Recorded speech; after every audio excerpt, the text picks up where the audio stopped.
Welcome to the Wellstar Chamber Luncheon Series for January. I'm Alan Najar with Smith & Howard, and it's been my honor to serve as chairman of the board in 2020 for the Greater North Fulton Chamber of Commerce. Thank you all for joining us for today's virtual event. Before we get to today's program, I need to conduct some unfinished chamber business, as this is the first full member meeting for this year. It's my pleasure to officially pass the gavel to your 2021 board chair, Lindsay Petrini, Chief Operating Officer of Wellstar North Fulton Hospital.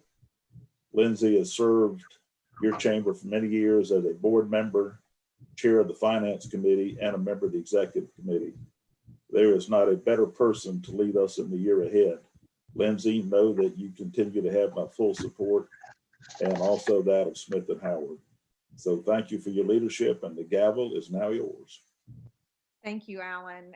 And to just take a minute to really applaud you on your 2020 chair during a very challenging time for so many people. You've led through all of it, supported the chamber, and just thank you for your hard work and leadership and your work with the board and with everyone. So now on to today's program. I'd like to start off by recognizing our sponsors.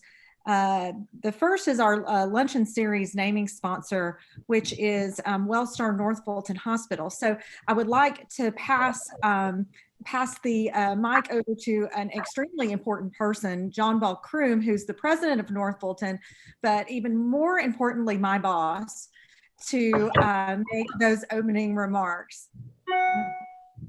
Thank you very much, Lindsay, and don't let Lindsay fool you. She's everybody's boss. So, I'm just happy to be here.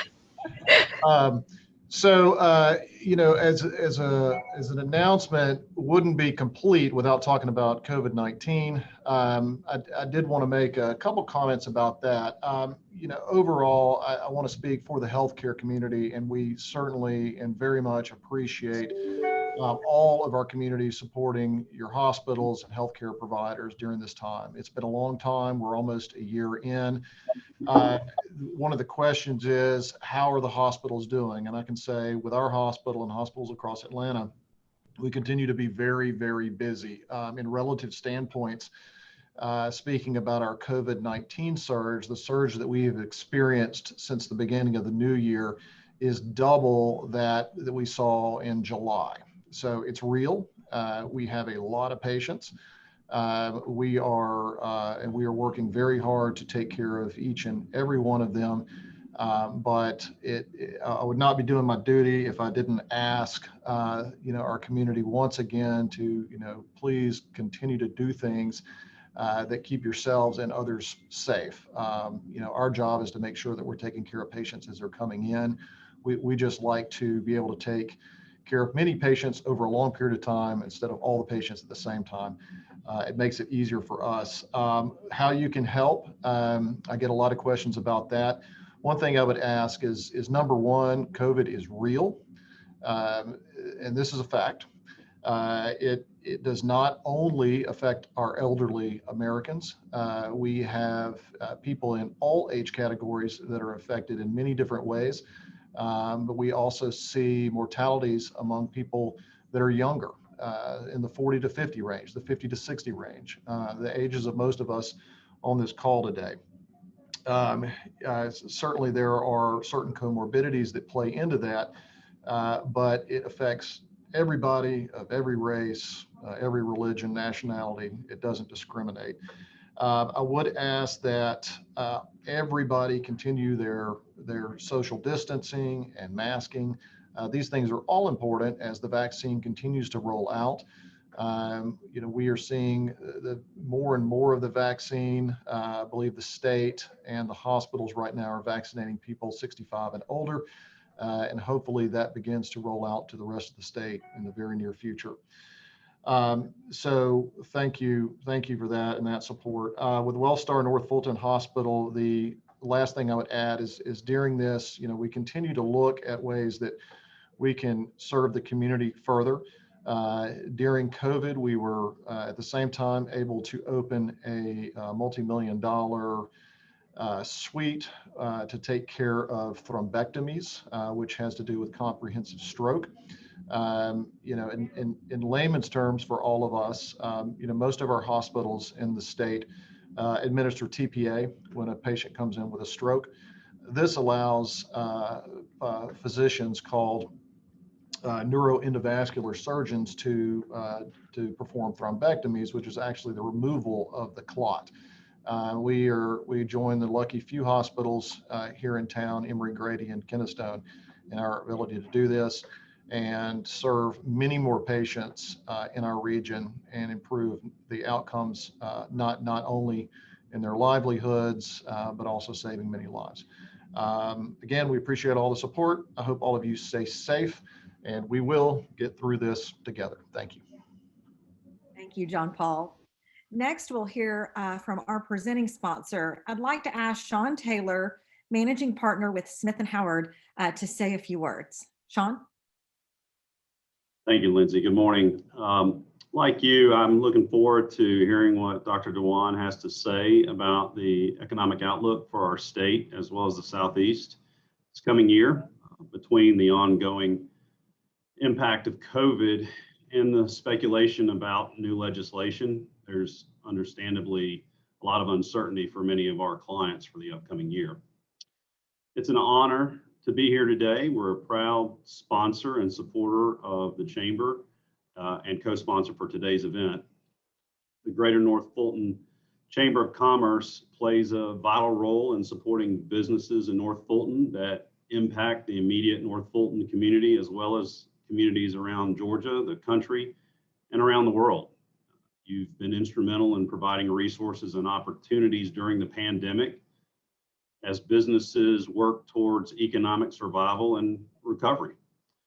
Our own assurance services practice leader, Sean Spitzer, participated in Leadership North Fulton as a member of the class of 2020, so we're excited to continue providing ongoing resources from Smith & Howard to support the Chamber.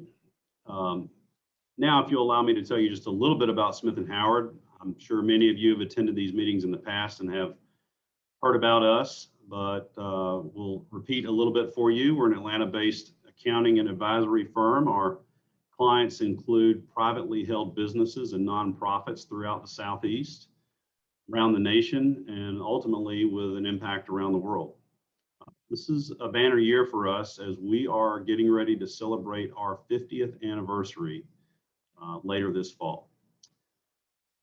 We're proud to be named one of the top firms in the nation by Inside Public Accounting now for the 11th year in a row. This year, Forbes named us one of America's best tax and accounting firms. And this particular accolade is meaningful to us because it's based on unsolicited recommendations from our clients and peers.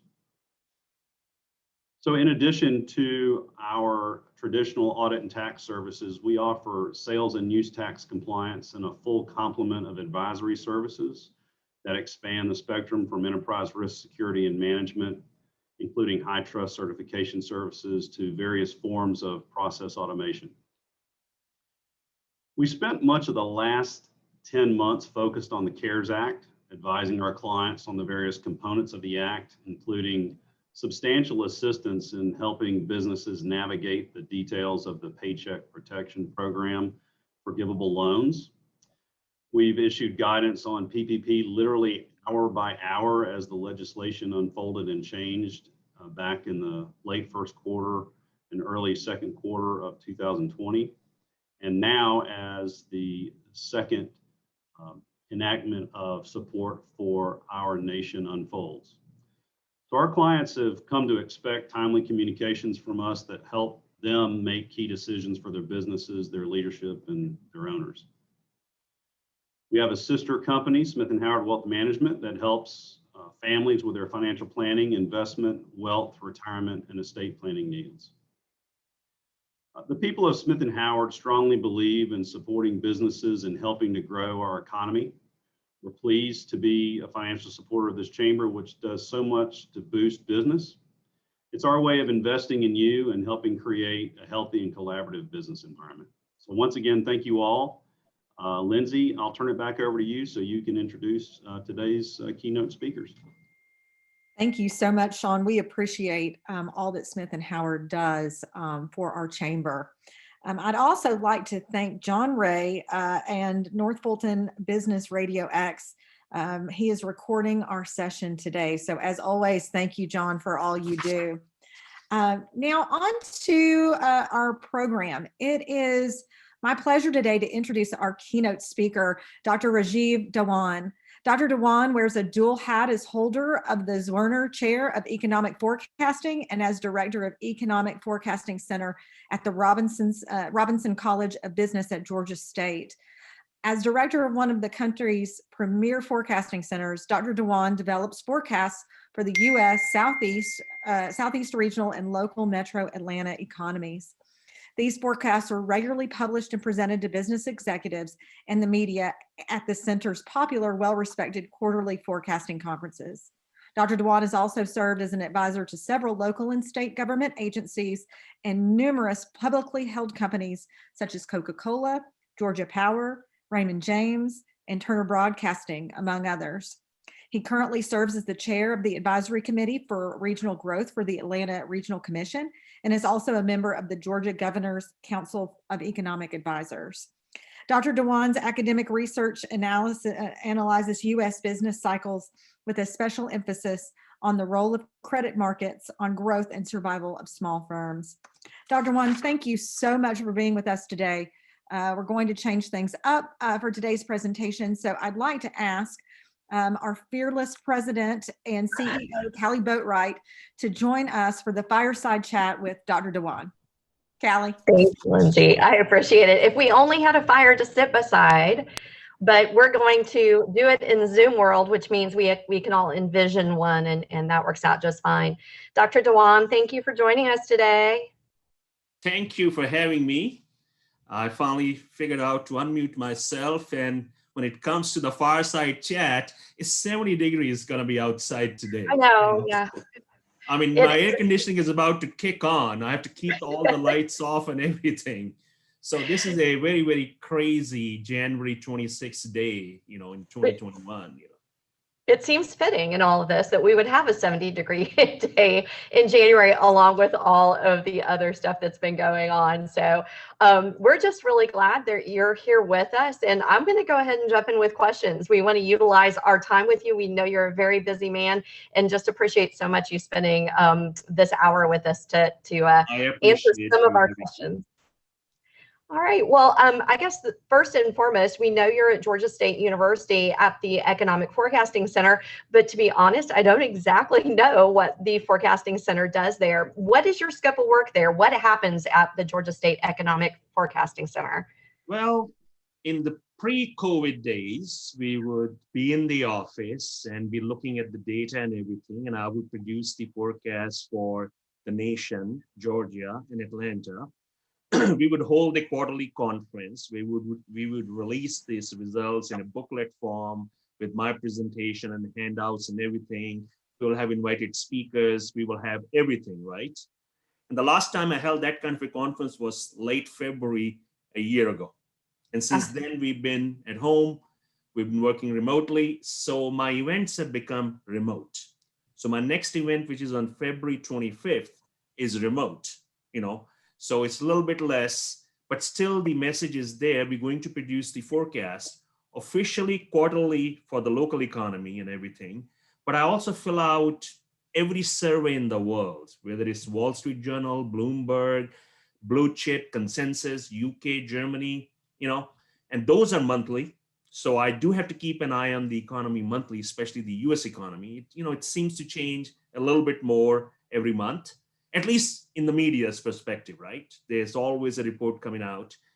So the difference between us and a Wall Street style forecaster whose job would be to react to every weekly release and write reports and everything, I take a longer term view. I do it quarterly. I release the things quarterly. I watch it. I'm going to do the short term forecast, but I'm also going to look a little bit long term because I don't have a stock desk or a bond desk asking me, what do you make of this indicator? I deal that with the media, but I don't have that pressure. But at the same time, the people are looking for a little bit longer picture. Where do you think it's going? Not just the day-to-day noise. So that's the difference, and we do that. Well, and speaking of long pictures, I'm a little embarrassed, but we realized that it has been 20 years since you've spoken for us at the Greater North Fulton Chamber. It was April of 2001. I know how much we've changed in 20 years as an organization. Maybe you can just give us a little perspective on the changes you've seen in forecasting in the Atlanta area over that 20 years. Oh, I was looking back and I was new in town. I had been barely here 5 months and I was coming from Los Angeles, which is a very different ball of game. When it comes to the chambers of commerces and all that, the word growth was kind of like not in the lexicon over there. It was kind of like if you went a little bit further to Los Angeles, you went to Santa Barbara, they didn't want growth. If you mentioned the word growth, you were kicked out. So I was coming from that mindset and I come over here and I see, well, at that time, I wouldn't want to say, it was a top dog was the Metro Chamber of Commerce and they ruled the roost, and North Fulton, I got invited, I came. And what I heard was like, how do we encourage businesses to come over here? So I was still getting to know the driving patterns of Atlanta, right? I mean, there was no GPS at that time and everything. And looking back 20 years later, let me tell you one thing. You are in the driver's seat now.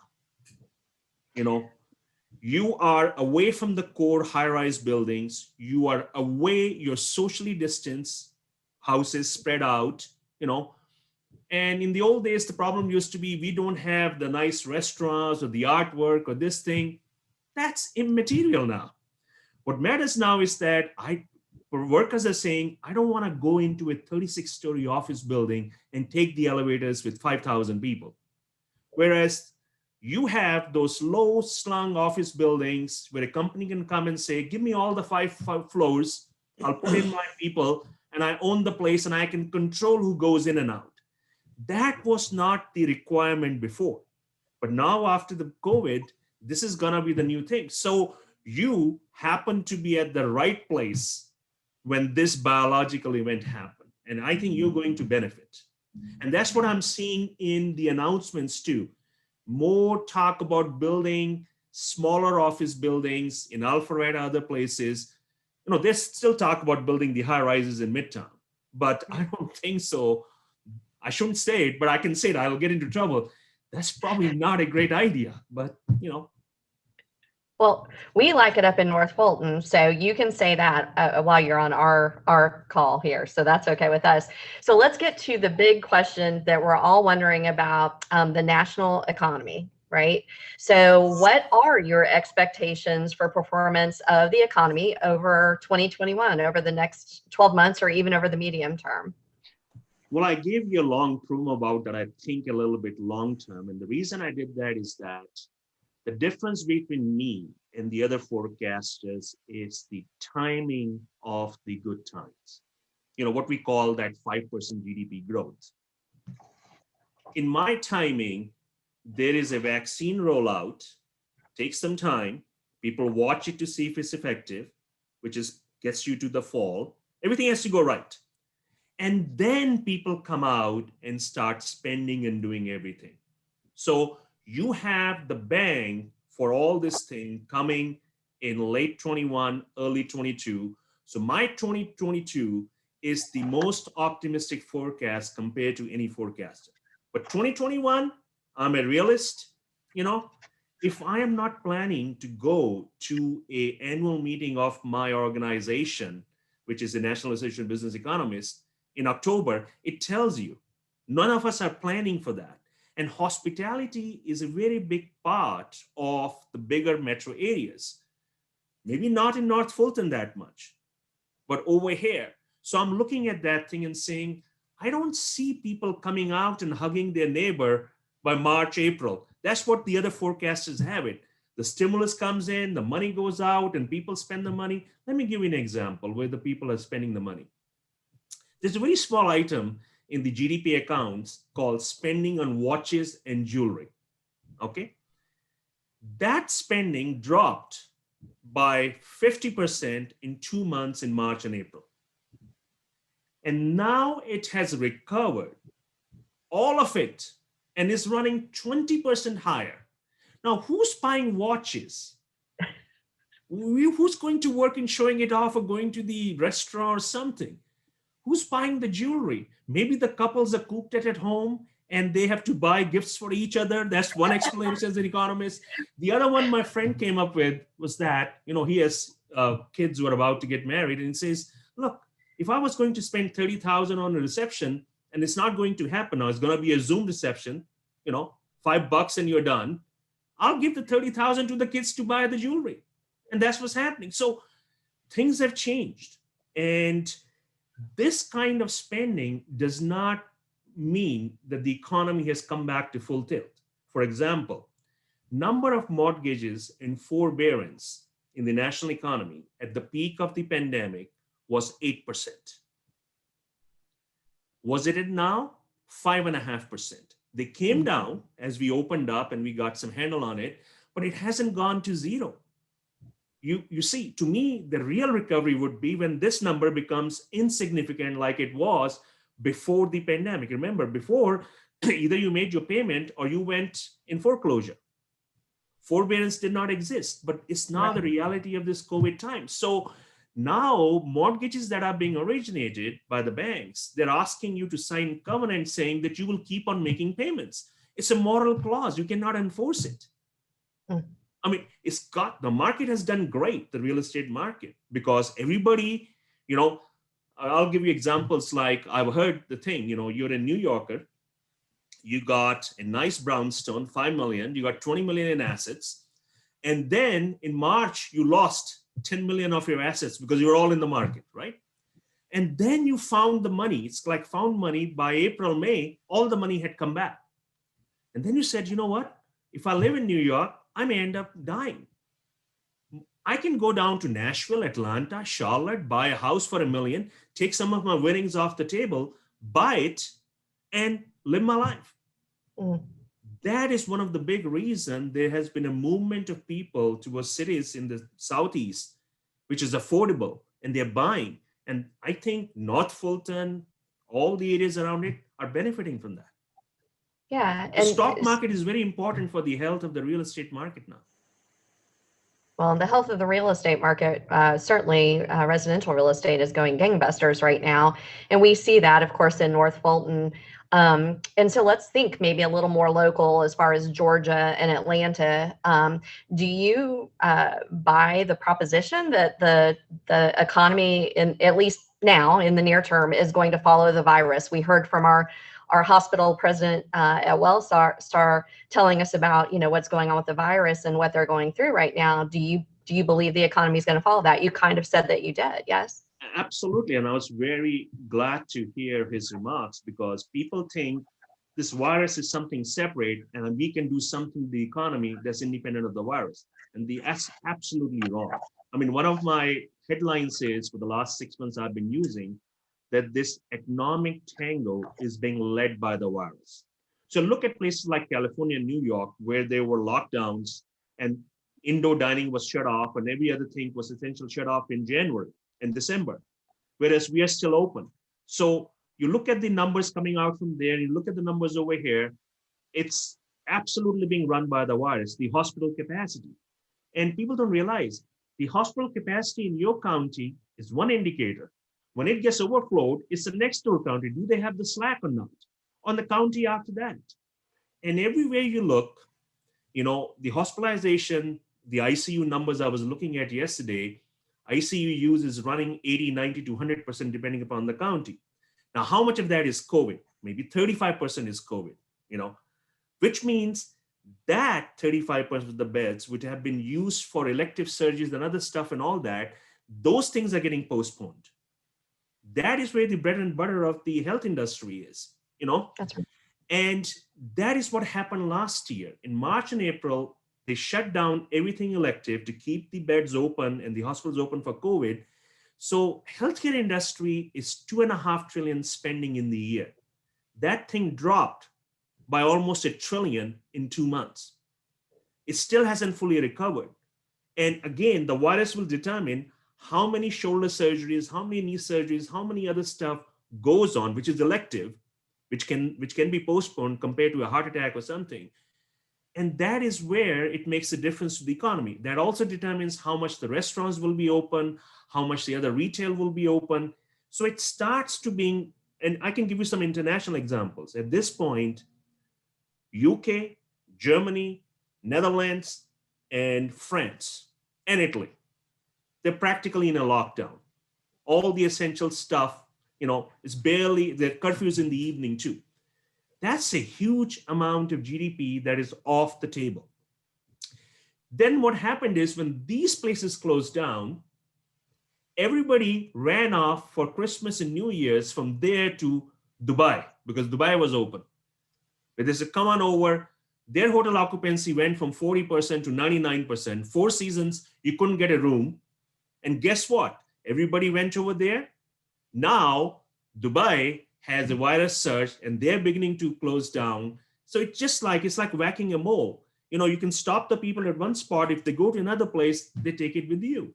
So that's why vaccination and following proper protocol will make a difference. You are the first economist I've ever heard compare to whack-a-mole. So that's one of the reasons I do love you and have always enjoyed your forecasts. Let's talk about your concept. You have a triangle concept, right? That helps us kind of understand what's happening in Georgia and Atlanta. The 3 points on the triangle are income, jobs, and then the real estate and construction market, which you talked a little bit about. Can you elaborate on how those all impact each other and how that helps us explain what's happening here? Thank you, Kelly, for bringing up my only contribution to forecasting, which is this triangle of money, which was a necessity, invention is, that saying.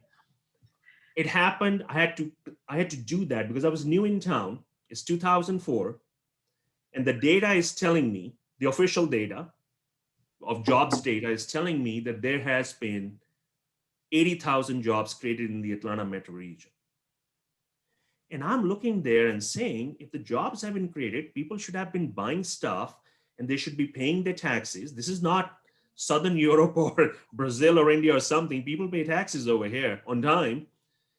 So I'm not seeing that in the numbers, in the income numbers. So that's where I came up.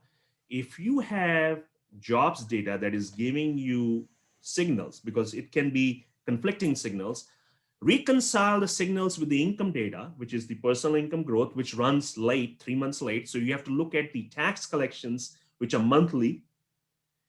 Reconcile with that before you make your real estate decisions. Do not do a shortcut that once you hear in the media that these many jobs were created, or you read it, you immediately go say, I'm going to build these many apartment buildings and these many single family homes and all that. Please don't do that. You did that in the 90s. You got away with it. It was the growth times. Now it's the new times. It's a mature economy. It's a bigger metro area. Be careful. And guess what happens? A year later, when the data was revised, it's called benchmarking. I live with it. It went from plus 80,000 to minus 60,000. And that's what the income data was telling me. Sales tax were down, income taxes were down. So you couldn't have that growth over there. That's why I created that and I used that.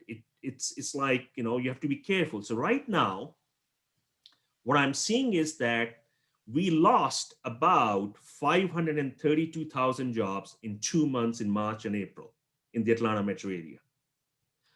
Georgia, state of Georgia, Atlanta metro is 70% of that. In the next 6 months, 8 months, we have recovered almost 400,000 of those. So the shortfall is about 20% still, okay? Which is better than the nation because the nation is still more lower. But here's the difference. Start looking at those well-paying jobs called the catalyst sector jobs in the corporate sector, in manufacturing, in IT sector, in logistics, transportation, healthcare. Those jobs, we lost the same amount as the nation. The recovery is pretty much the same too. But the recovery is still 40% behind over there. And that is what will determine how many houses you're going to sell. Initially, you were able to sell everything. Because remember, all the hordes of people escaping San Francisco, New York, LA, buying in cheaper place. We are relatively very cheap in the Southeast, whether it's Nashville, Atlanta, Charlotte, it is dirt cheap compared to California and New York. That's one of the reasons I'm here, And so it was easy, but to sustain it, you still have to have endogenous growth in your local economy. Now, you can always import growth by putting in companies over there, but that sum total still has to be higher, right? You can bring people in from core of Metro Atlanta, but then when you add it up, you still have to have growth. And that is a little bit one of my concerns, that it will take some time before we see that endogenous growth. Yeah, and you hear people, of course, refer to North Fulton in some respects being somewhat in a bubble because of the high numbers of healthcare and IT jobs in this area. So our unemployment rates are at least for this time period now very low, and seem to have recovered more quickly. To your point about, Atlanta looks a little different than perhaps the state of Georgia and certainly the rural economy. Do you think that specifically Atlanta, aligns with what's happening in the nation, or do you think we're better in that respect? See, nation numbers that you see, they are the average of everything. So Right. Atlanta seems to be beating the nation in certain aspects, especially when it comes to the number of jobs in hospitality and retail trade, because we never closed down that much. We're still open. Of course, we're still down, but we're still open, right? Right.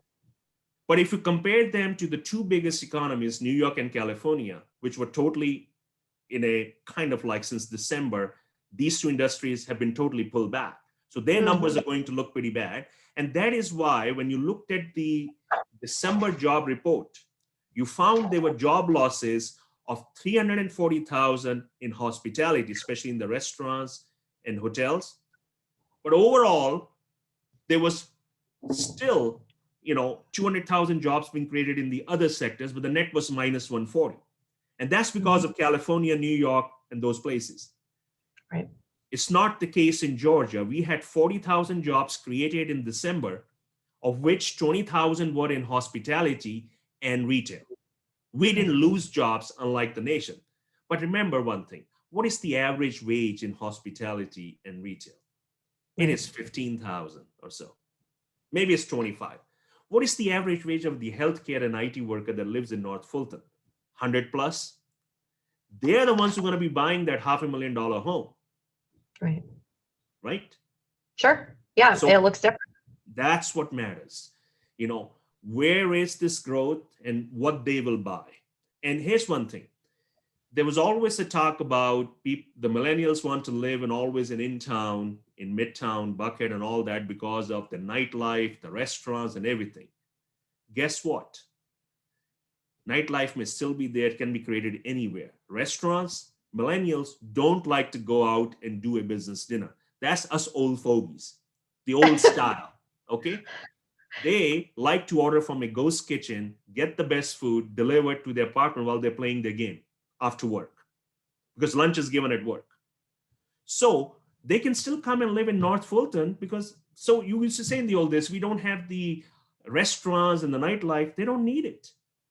Well, we do now. So we got to get you back up here because we've got But what incredible. I'm saying is, compared to like having 20 restaurants in one block, it was like an impediment in the old days. Should we have with people come and live over here? Now everybody says, I can always order in. I'm telling you one thing, the future of dining is ghost kitchens and other stuff. It is not the formal dining. There's going to be higher level formal dining, and there's going to be that fast food, and in between will be the ghost kitchens. Yeah, where nobody's out dining. Well, let's talk about the economic impact or the components in the future. One of the big areas is consumer demand, and I know you're tying it to COVID, but give us your thoughts on consumer demand this year. What are we going to see? We are going to see very decent spending, provided the virus does not put us into a bad spot by March, April. You see, because when you don't have to actually close down. The data shows The credit card data shows that moment the virus becomes resurgent, people pull back on spending automatically. You don't have to tell them to stay home. That happened in March, April, that happened in July, that happened in late November, December. So that is why my forecast that people will keep on spending is as an asterisk, because I'm not an epidemiologist, and even the epidemiologists don't know what's going to happen in March, April. You can think very positive, but I don't want you to become too rosy. Be a realist. There is a more than credible chance things can go wrong. And at that point, the industry that suffers the most is the healthcare. Mm. That, okay, watches and jewelry fall by 50%, fine. There's only 100 billion in spending. But healthcare is a 2.5 trillion economy. 25% of the total consumption. When that drops by 30%, it makes a big difference to the growth numbers.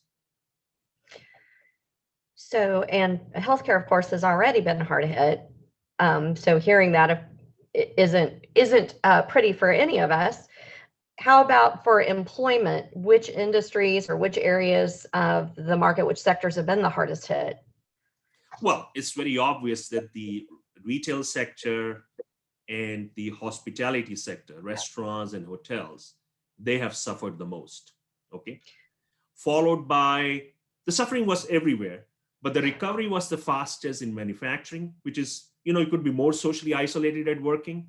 The white collar jobs survived quite a bit because you could work from home thanks to this technology. I mean, this thing, Zoom, WebEx and all that, they all existed 20 years ago. I have used them, but it required a specialized room with a T1 line that would cost $10,000 a month to do the projection and the video. Now we can do it from home because Absolutely. It's only $40 to get your internet at 1 gigabyte. So these things were not possible 20 years ago. They're possible now. We have found it out. Does it lead to growth?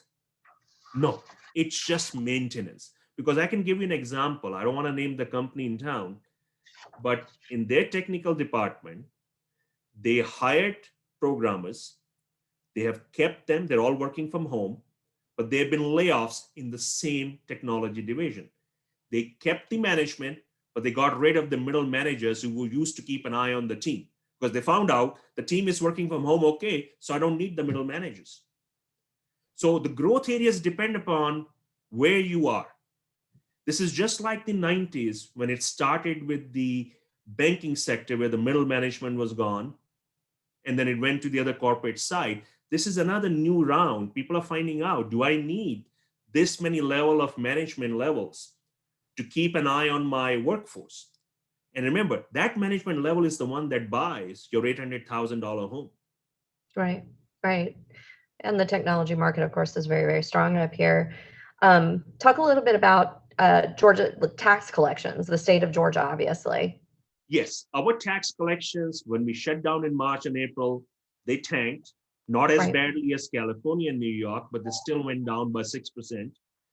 In the next 9 months, they have recovered 6% because we have gone out and bought. We may not have gone into a mall, but we all have done online shopping. Mm-hmm. And the other thing that really floated the boat for tax collections, people don't realize it. The state unemployment insurance payments were usually small, but the federal $600 per week that came in, that is taxable at the state level. You have to pay your 6% tax on that. You look at the collections of the income tax collections, you would say, Rajeev, the data shows job losses of 500,000 and the tax collections are now up by 6%, is because we collected a lot of money on that unemployment insurance payments. At one point, about 750,000 Georgians were collecting unemployment at $600 per week. You do the math. We have collected close to $1 billion, roughly speaking, on that payments. And that's why this is the first time I've seen that even the income tax data, you have to be careful. You need to know why this category is up. If sales tax is only up 4% and the income tax is up 8%, you know there's a disparity. Interesting. And that disparity was that. So again, triangle of money is great, but you have to know what you are looking at. Right, right. That makes sense.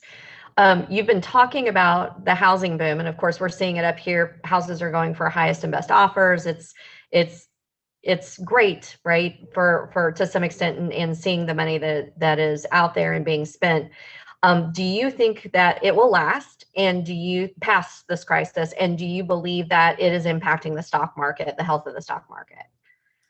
Well, nothing lasts forever. So, the issue is this was not what you call a standard garden variety recession where the interest rates are rising, inflation is going up, and then something happens and economy goes into a recession. This was a biological event that made us put the brakes right on the spot. And then when we put the foot off the brake, it opened up. And it was a miracle that it opened up, because if you were looking at this thing in late April, it didn't look like the spiral would end. But all Right. the federal spending that happened and all the programs, you may have your beefs with the programs, but I'm just telling you, they did put a stop to that endless spiral. Now, remember, I told you, people bought homes in Boston area, in New York and other places. They bought it because they wanted to get out of the city. That's called a demand shock, a positive one. It moves the demand curve to the right. Supply is always fixed in the short run, so the prices go up. You can see that in the home price appreciation. Now the next round is how much are you building in response to it? Nationally, the home builders are building at the rate of 1.7 million housing units annually, which just a year ago, they had trouble building 1 million. So it's gone up.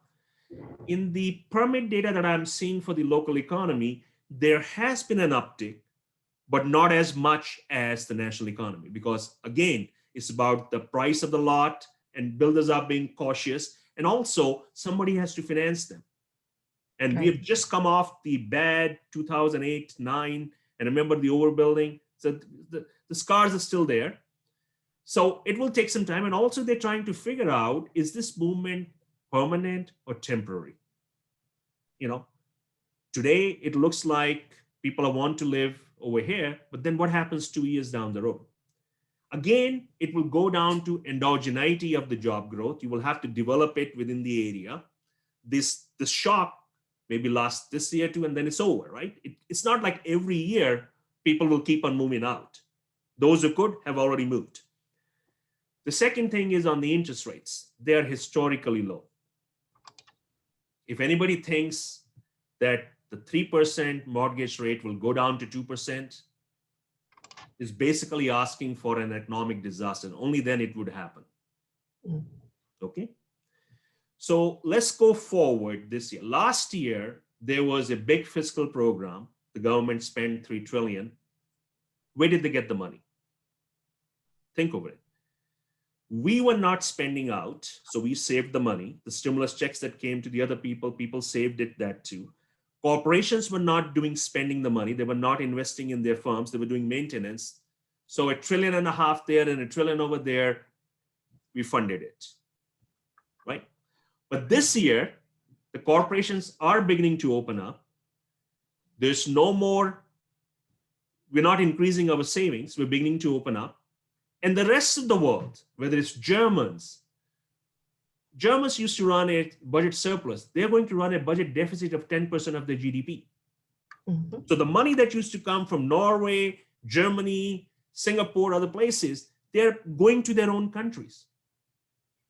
And if we are going to do, again, few more trillions, then demand and supply, price has to go up, which means the interest rate goes up. That's why in my forecast this year, even though the Federal Reserve will not raise rates for the next 3-4 years, will not even think about doing it, the long-term rate will rise because it's a global market now. And that's why the mortgage rates can easily be 50, 70 basis point higher by the end of this year. We don't want them to happen in 1 month. Slowly, people adjust to it. But there are some people who are betting upon, oh, it's 3% today. Last year was 4, the year before was 5. It's going to be 2 this year. Let's build it. Don't do it. Watch it, see it. And this is simple. How much money you want and how many people are willing to lend it to you. Right. And you talked a little bit about the Fed. You're worried about the inflation, consumer price inflation? Okay. Here's the thing. What creates inflation? If you went to your garden variety econ class, which I have taught too, the thing over there is, this true thing is that too much money chasing too few goods, which is correct. The second thing is, what do you mean by too much money? Oh, the money supply growth is so high, it's going to cause inflation. That is not true, because money supply being high means the lending has to be high, and lending is not high. So the Federal Reserve creates the money to buy the bonds. It goes into the reserve account of the banks and they earn an interest on it. They don't make the loans. You don't have the inflation. That's why there has been no inflation for the last 10 years. The excess reserves accounts are full. And this time too, when we did that spending, the excess reserve account went from 1.5 trillion to 3 trillion in a matter of weeks, because that's where we saved the money. Okay. Mm-hmm. So inflation happens when, if this would be, you would say, I would love to take that inflation. Let me give you a counterfactual scenario to my forecast. Let's say by March, April, everybody is vaccinated. This thing is gone. We have come out, we're hugging our neighbors, we're having parties and everything. That means everything is back to normal. It was a bad dream. And then everybody says, I need to travel, I need to get on the plane, I need to buy this thing, let me get that watch, let me get that suit, let me get that shoe. All of a sudden, the demand comes at the same time and the supply is limited, you will have inflation. I would take that inflation anytime, because it's going to be one time and it's over. But that's not the way I see it. I don't see inflation happening because I don't see the demand coming back to normal for a while. It's going to be slow and steady. And remember, I told you, how many people are still in forbearance? 5.5%. That is a lot of households that are not going to be spending money because they know they have to pay off the mortgage debt. Right. That makes sense. And as you mentioned, interest rates rising, as far as, that expectation, you've already said, trying to keep those controlled, right? We don't want that to happen by the Fed in the near term anyway. We mentioned houses, right? The real estate market for housing. What about the office sector? Because those two in some cases do tie, right? Executives who are making decisions about where to locate, or in this particular situation, where to move, they're going to keep it near potentially their homes. Do you think there's going to be, and we're already seeing some change to the office sector versus, and I know industrial has just gone crazy, manufacturing is up. So maybe speak to those 2 points on the business side. Yeah, that's pre-pandemic. You would build a high rise in the center of the town, and your workforce, depending upon the age group, would be located where they wanted to live. So you put up a big high rise in Midtown, your millennials are living around it, and then your managers and the older workforce is living in Alpharetta, North Fulton, and commuting, and also from the middle of the town. That was the old traditional model. The new model now is that these companies are saying, let me open a satellite office in a place like North Fulton. My workforce is already moved from here. We've told them to move, and we're not going to work anyway.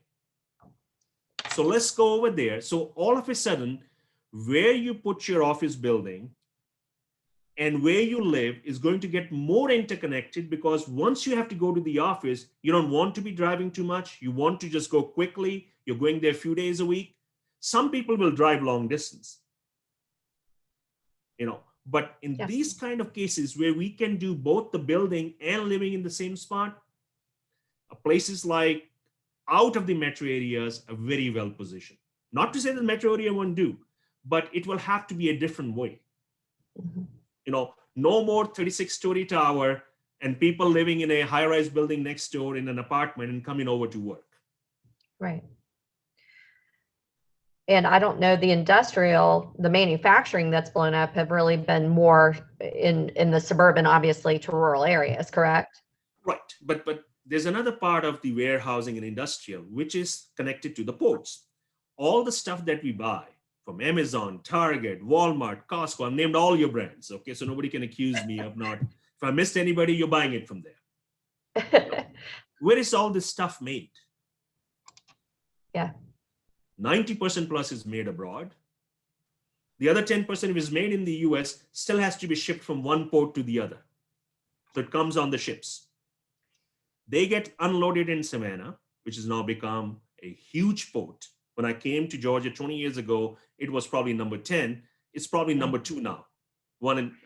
Los Angeles, Long Beach is always number 1 and 2, and then comes Savannah now. So all that stuff that gets off the ships has to be put into some place. And you have the demand for warehouses over there. Then you have the inland ports where there's another round of loading and unloading on the trucks. So we have 2 inland ports. One is, I think, near Macon. One is getting built up in North Georgia. That's the way it goes. So that's where the warehousing follows. And it's not going to build stuff in the middle of the town. Now, again, people are buying the stuff, but they need the distribution space. So all these malls and other places, they're going to get repurposed as distribution centers. Yeah. It's a matter of time. Purchasing online. Dr. Dhawan, I'm going to call this the speed round because I've gotten a few questions in the chat box. And so I want to be able to ask you a few of those. I know that we could go on for hours, but we've told these people they can get off in an hour. So I've got a couple of minutes here. We've got a question about your view on the economic outlook for the local insurance and financial services market. Very specific. That's a very specific question. Insurance and what was the other one? Financial services. Well, the code of the financial services is tied to how the stock market does. Yeah. And it's done fabulous in the last year. They have hired people. It can be done remotely. And there's been talks about the market could be overvalued. I'm no expert on this thing, but that's your risk over there. On the insurance side, their assets are with the stock market, but their sales are to the real people. Buy my insurance. And as the economy recovers, the insurance demand will come back up. So again, they both get tied to the interest rate, stock market, and the recovery in the economy. Well, are they as vulnerable as the hospitality people in the restaurants? No, right. But that's their risk. I have a question here about the numbers of working mothers who have dropped out of the workforce to take care of children during this time at an unequal rate, if you will, and how that may affect the economy. I saw that when I was going to say, let's tackle that. Because I'm telling you, I can see the stress on women's faces in my staff, neighborhood, and all that, those who have more than one kid. It is absolutely tough for them. They have been the real heroes in this one, apart from our front care workers and everything, holding the home front. And some of them have decided to drop out because they just can't handle everything, which means the productivity of the economy takes a hit. Right. It may free up some jobs and other people can get it, the new entrants. But these people are skilled. They have done work, which means they're a higher level of productivity. And when they go out of the workforce, you replace it with a new worker, it can't be the same productivity. So actually it takes a hit. And we are still dealing with it. That is why looking at the unemployment rate and other stuff, unemployment rate is the worst indicator about the health of the economy because it does not capture all this other stuff. Plus there's some other issues. I like to look at how many jobs have come back, what type of jobs, their quality, paying power. And I also like to look at what's going to happen with those financial stress indicators, like how many people are in forbearance, foreclosures, bankruptcies. That to me will give me a better picture of the economy. So yes, that is going to be a problem. And if this pandemic goes on in this way, another 6 to 8 months, there will be more dropouts from the labor force for sure. You mentioned productivity, and this is the last question, unfortunately, because I still have them coming in on Q&A. Is it possible that the silver lining of this entire period could be a productivity boost or spurt when we emerge? It's possible, and it will take some time, and it will come through the healthcare field because, for example, bariatric surgeries for obesity, before the COVID, they were running at a certain level. There was a seasonality over there. Then during the COVID, the first few months, they totally dropped by like 95% because they were considered elective. They have come back up, right? Now, people may become more about, I need to be not obese. So they may do things more about that, and that can lead to more healthcare demand. That can lead to more changes on the healthcare side. And of course, if your health statistics are better, then your productivity is better, then your long-term income potential is better. So I see the effect through that, but it will take some time. It's not going to be 3-6 months. This is a 3-6-10 year proposition. Okay, I understand. Well, it's a mixed bag. I definitely, it's always good to have you with us. We will not wait 20 years again. We appreciate you taking the time to be with us, but we know it's an interesting time, right? I mean, no one has a crystal ball. We appreciate you sharing with us your research and what it's demonstrating. But as you mentioned, it's long term. There's a lot that's going to go on over the long term. Unfortunately, that's all the time we do have for questions for today. Dr. Dhawan, thank you for being with us and your excellent forecast. As we close out, I really want to thank our sponsors, Wellstar North Fulton Hospital and Smith & Howard for supporting the event. And of course, thank you to John Ray for being our media sponsor and recording today.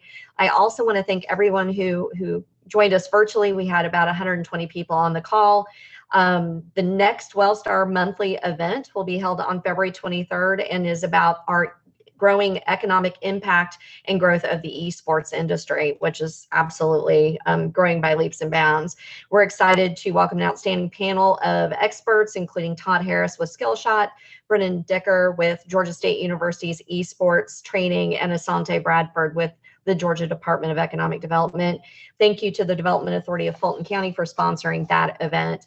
I hope you'll plan to join us on Thursday, February 4th, as we partner with both Roswell Inc. and the Johns Creek Chamber to bring our first seminar in our AT&T Small Business Seminar Series. We're going to focus on outsourcing services and have a great lineup of panelists for technology experts like Kelly Hartz with Eclipse Networks, David Hammond with Able Solutions, and Lori Winters with Thread HR. Thank you to Phone One and Vineyard Johns Creek for sponsoring that event on February 4th. Please be sure to check our calendar. We have lots of upcoming events online at GNFCC.com. We appreciate all of your time. Again, Dr. Dhawan, thank you for being with us. Sean, Lindsay, thank you, Kelly, for moderating you. the interview. It's a tough job, but you did great. I sound a lot smarter, so thank you for that. I feel better at the end. You make me look better, so that's what matters, Thank you all so much, and we'll talk to you soon. Bye-bye. Bye-bye.